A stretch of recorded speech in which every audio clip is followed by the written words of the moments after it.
Pemirsa, hari pertama pelaksanaan tryout atau pemantapan ujian nasional sekolah tingkat pertama Sebali berjalan lancar. Namun di salah satu SMP sempat terjadi kekurangan soal, khususnya bahasa Indonesia. Kekurangan soal segera diatasi sekolah dengan memperbanyak satu soal yang kurang. Mulai hari ini siswa-siswi SMP Sebali mengikuti pemantapan atau tryout ujian nasional. Ujian pemantapan SMP ini akan berlangsung hingga Sabtu 28 Maret mendatang. SMP Negeri 7 Denpasar merupakan salah satu sekolah tingkat pertama yang melaksanakan ujian pemantapan. Seperti ketentuan dari Dinas Pendidikan, di hari pertama mata pelajaran yang diujikan adalah bahasa Indonesia dan kemudian disusul mata pelajaran bahasa Inggris, matematika, dan IPA.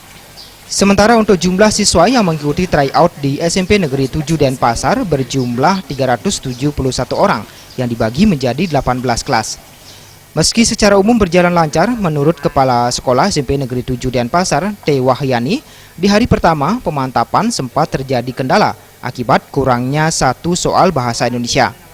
Namun kondisi tersebut segera teratasi dengan mengkopi lembaran soal.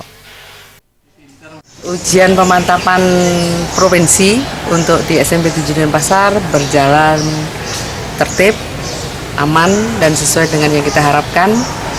Hari ini hari pertama mapel bahasa Indonesia.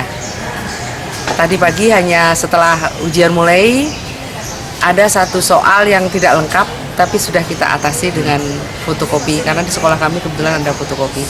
Jadi tidak ada masalah yang luar biasa hari ini, semua bisa teratasi dengan baik.